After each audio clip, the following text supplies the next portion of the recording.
مخاطب ہوں. میں کس کو کہہ رہا ہوں کہ 2017 کا پاکستان دو یا نواز شریف جو عوام کا نواز شریف تھا 2017 والا وہ واپس کرو. میں مخاطب ہوں ان اداروں میں بیٹھے لوگوں نے جنہوں نے فیصلے کیے، سازش کی اور پاکستان کو اس حال تک پہنچایا. میں ان اداروں سے مخاطب ہوں اور میں ان اداروں کو مخاطب کر کے یہ بات کہہ رہا ہوں کہ کوئی مجھے یہ بتائے کہ الطاف حسین کو گود میں لینے کے بعد عمران خان کو گود لیا گیا اور پھر عمران خان کے ساتھ بھی ریاستی وسائل اور ریاستی قوت کا اتنا بے دریغ استعمال کر کے اس کو اتنا طاقتور بنا دیا کہ آج وہ وہی کر رہا ہے جو الطاف حسین نے قوت لینے کے بعد کراچی میں کیا تھا، جب کراچی کو برباد کیا تھا. اور پھر اس نے کراچی کو جب جناح پور بنانے کا اعلان کیا تو پھر انہی اداروں کو الطاف حسین کے خلاف آپریشن کر کے کراچی بنانا پڑا جناح پور بنتے بنتے. تو کیا آج لوگ یہ کہنے میں حق بجانب نہیں ہیں کہ طاقتور لوگ جو ہیں، طاقتور حلقے جو ہیں، اس چیز کا انتظار کر رہے ہیں کہ عمران خان جو خدا نخواستہ پاکستان کو 3 حصوں میں تقسیم کرنے کا واب ویلا کر رہا ہے، ایجنڈا ہے، ایک انٹرنیشنل ایجنڈا لے کر آیا ہے، ایک انٹرنیشنل سازش کا حصہ بنا ہوا ہے. اور پھر کیا یہ حقیقت نہیں ہے کہ یہ اس حکومت کو، موجودہ قومی حکومت کو امپورٹڈ حکومت کہتا تھا؟ تو پھر کیا امپورٹڈ جو ہیں وہ آئی ایم ایف کے ذریعے جو موجودہ حکومت سے اس ریاست سے سلوک کر رہے ہیں وہ کسی سے ڈھکا چھپا ہے، یا ظلم خلیل زاد نے جو آواز نکالی ہے اسے کان لگا کے سنیں، آنکھیں کھولی جائیں کہ ملک کے خلاف انٹرنیشنل سازش جو ہے اس کے مورے کون کون ہیں، اس کے کردار کون ہیں، اور ان سازشیوں کو، ان کرداروں کو اگر آپ کڑی سے کڑی سزا جو ایک ملک غدار کی ہوتی ہے، سازشی کی ہوتی ہے، وہ نہیں دو گے تو کس طرح یہ چیزیں بریک ہوں گی، کس طرح وہ کردار رکیں گے. مگر وہ سلوک نہ کرو جو پرویز مشرف کے ساتھ کیا تھا. لوگ سمجھتے ہیں کہ اگر اس کے ساتھ سلوک جو آئین توڑنے والوں کے ساتھ ہوتا ہے وہ ہو جاتا تو فیض عام، باجوہ، ثاقب نثار اور آصف سعید کھوسہ اس مورے عمران خان کے ساتھ مل کر پاکستان کے ساتھ یہ سلوک نہ کرتے. مگر آج جو کل اپنے آپ کو بابا رحمتے کہتا تھا، جس کو قوم بابا زحمتے کے نام سے جانتی ہے، وہ بابا زحمتے آج بھی آزاد ہے، اور جس کے خلاف سازش کی گئی عوامی لیڈر، عوامی محسن، پاکستان کے محسن نواز شریف سے، وہ آج بھی جکڑا ہوا ہے، وہ آج بھی آزاد نہیں ہے. تو میں یہ پوچھنا چاہتا ہوں کہ کیا زمان پارک میں جو کچھ ہو رہا ہے، کچے کے علاقے میں اگر ایسا ہو تو پاکستان سے کیسی آواز اٹھے گی، اداروں سے کیسی آواز اٹھے گی؟ اور اگر وانا وزیرستان، بلوچستان میں اس طرح کی مزاحمت فورسز کو کرنا پیش آئے تو امپورٹڈ لوگ جو ہیں، امپورٹڈ طاقتیں جو ہیں، وہ پھر کیا آواز اٹھاتی اور پھر کیوں فوری ایکشن کا کہا جاتا ہے؟ تو آج زمان پارک میں جو ایک تماشا، ایک سرکس لگی ہوئی ہے، یہاں کسی نے حوصلہ کیا کہ فورسز کو کس طرح زخمی اور بے دردی سے مارا جا رہا ہے؟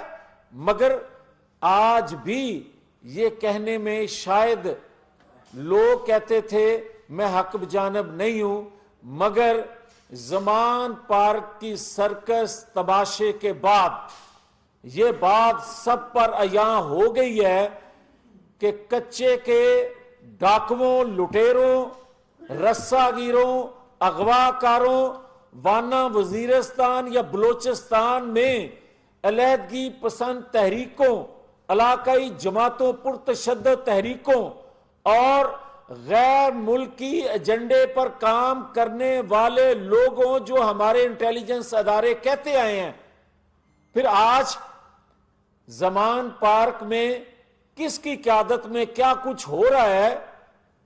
اب کوئی چیز پوشیدہ، کوئی راز نہیں رہ گیا۔ جب وہ کہہ رہی ہے یاسمین راشد کہ میں نے صدر عارف علوی سے کہا، یہ آڈیو سامنے آ چکی کہ وہ کہہ رہی ہے کہ آپ بات کریں، صدر عارف علوی کہتے ہیں میں نے بات کر لی، وہ کس سے بات کرنے کا کہہ رہی ہے اور صدر عارف علوی کس سے بات کر چکے ہیں، یہ قوم کو بتایا جائے۔ پھر ہم سچ کہہ رہے ہیں کہ سہولت کاری موجود ہے، پھر ہم صحیح کہہ رہے ہیں کہ کوئی طاقتور حلقہ ایسا ہے جو آج بھی اس کو سہولت دے رہا ہے، اور اگر وہ سہولت نہ ہوتی تو وانا وزیرستان کچے کا علاقہ لاہور نہیں ہے۔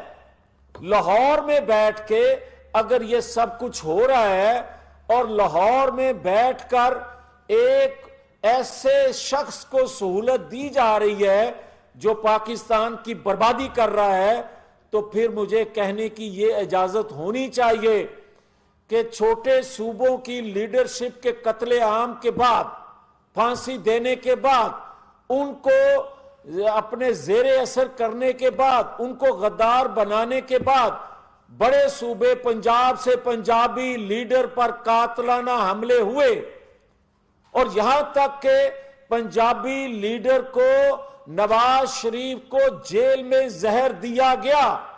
کیا نواز شریف کی حکومت کو بار بار ختم نہیں کیا گیا؟ اور کیا بار بار ختم کرنے کے بعد، قاتلانہ حملوں کے بعد، زہر دیے جانے کے بعد ہم نے کیا مسلح ٹائیگر فورس بنائی تھی؟ کیا ہم نے ڈنڈا بردار فورس بنائی تھی؟ کیا ہم نے غلیل بردار فورس بنائی تھی؟ اور کیا ہم نے قانون نافذ کرنے والے اداروں پر حملے کیے تھے؟ اور کیا ہم نے ریاستی اداروں کا مقابلہ کیا تھا؟ اور کیا آپ دیکھ نہیں رہے کہ کوئی ایک ادارہ بتائیں جس پر اس نے موب لے کر، جتھے لے کر چڑھائی نہیں کی اور اپنی مرضی کے فیصلے لینے کی خواہش نہیں کی؟ اس کے باوجود بھی اگر اس کو تحفظ دیا جاتا رہے گا تو میں تو سمجھتا ہوں کہ حکومت وقت کو اب سب کچھ 8 ماہ میں جو کچھ ہوا ہے سچ کہہ دینا چاہیے۔ اب اسی میں پاکستان کی بھلائی ہے۔ اب سچ نہیں کہیں گے تو ریاست کا نقصان ہوگا۔ حکومت وقت بتائے کہ کون سے ایسی رکاوٹیں ہیں جو عمران خان پر ہاتھ نہیں پہنچنے دے رہی، کون سی ایسی قوتیں ہیں جو آج بھی اس کو سہولت دے رہی ہیں۔ اور اگر یہ نہ بتایا جائے گا، 8 ماہ میں آپ قومی مفاد میں چیزوں کو پردے کے نیچے رکھتے رہے، مگر آج جو پچھلے 3-4 دنوں میں خاص طور پر ہو رہا ہے، اس کے بعد قومی مفاد میں یہی ہے کہ سب کچھ حقیقت ننگی کر دی جائے، بتا دیا جائے کہ کون سی چیزیں ہیں، کون سی رکاوٹیں ہیں جو پاکستان کے اندر بربادی کو سپورٹ کر رہی ہیں۔ شکریہ۔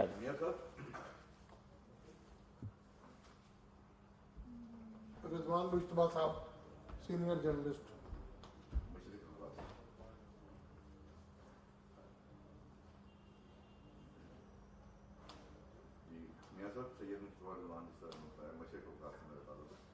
آپ نے یہ آپ کا بیانیہ بالکل ٹھیک ہے جس طرح فرمایا کہ عمران خان نے شروع دن سے لے کر آج تک جو کچھ ہوا آپ نے سارا کچھ بالکل ٹھیک ہے. میرا صرف سوال یہ ہے میاں صاحب, قوم جو ہے اور جو عوام کی, جس طرح آپ کو بھی پتا ہے, آپ کو بھی مطلب لوگ آ کے ملتے ہوں گے جو بے روزگاری اور مہنگائی اور اس کے مطلب دن و دن مطلب آج میں آپ کی بات سمجھ گیا.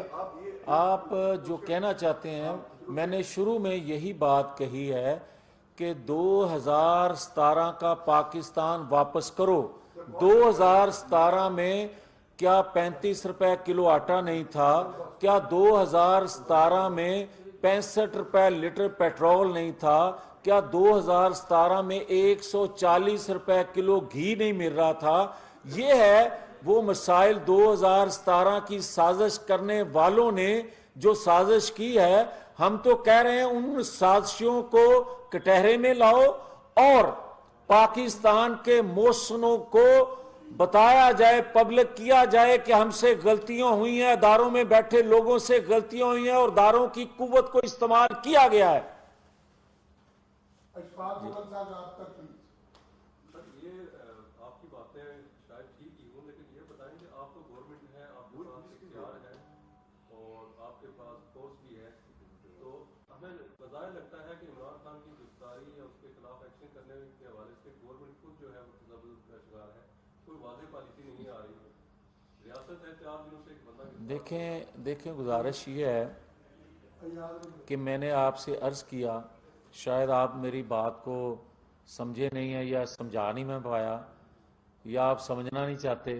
میں آپ سے گزارش کر رہا ہوں کہ اگر ایک گلگت بلتستان کی فورس دوسرے صوبے کی فورس کے سامنے کھڑی ہو جائے, اور جب ہماری اطلاع ہے کہ زمان پارک کے اندر جیلوں سے نکلنے والے دہشت گرد بھی موجود ہیں, اور کیا ہم پاکستان کے اندر کون سا کھیل کھیل رہے ہیں یہ انٹیلیجنس اداروں سمیت دیگر اداروں کو معلوم نہیں ہے؟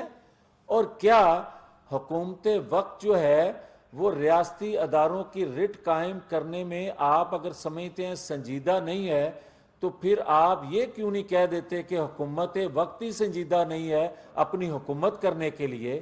یہ کبھی نہیں ہوتا. میں تو آپ کو کہہ رہا ہوں کہ حکومت وقت کو ہر چیز سچ اب کہہ دینی چاہیے کہ جو رکاوٹیں عمران خان کو گرفتاری میں حائل ہیں وہ قوم کے سامنے رکھنی چاہیے تاکہ آپ کے اور میرے قوم کے سوالوں کا جواب مل سکے. ایاز خان. میاں صاحب جو آپ نے کہا جو رکاوٹیں ہیں عمران خان صاحب کی گرفتاری نہیں ہونے دے گی, وہ آپ کی گورنمنٹ ہے, وہ یا آپ کو عوام کو بتانا نہیں چاہیے کہ کون سی ایسی رکاوٹیں ہیں جو اس گرفتاری کے راستے میں آ رہی ہیں؟ اور گورنمنٹ تو طاقتور, وہ تو جب چاہے عمران خان کو گرفتار. آپ جو اس گورنمنٹ کو طاقتور کہہ رہے ہیں, آج تو قومی حکومت ہے نا. 2017 میں ایک جماعت کی حکومت تھی اور وقت کے پرائم منسٹر نے خود کو بے گناہ ہوتے ہوئے خود کمیشن بنانے کا اعلان کیا تھا, اور پھر جس طرح JIT بنی اور پھر جس طرح دباؤ میں لا کر ثاقب نثار کے مگر جس کے ساتھ ظلم ہوا ہے اس کو آج بھی بیل آؤٹ نہیں کیا جا رہا. سر یہ بتائیے گا کہ کل آپ نے بھی اور دیگر جو رہنما تھے مسلم لیگ نون کے اور حکومت کے, انہوں نے کہا کہ GB کی جو فورس تھی وہ پنجاب پولیس کے سامنے آ گئی, اس کے بعد IG GB کو بھی ہٹا دیا گیا اپنے عہدے سے, وہاں پہ کتنا IG آ گئے.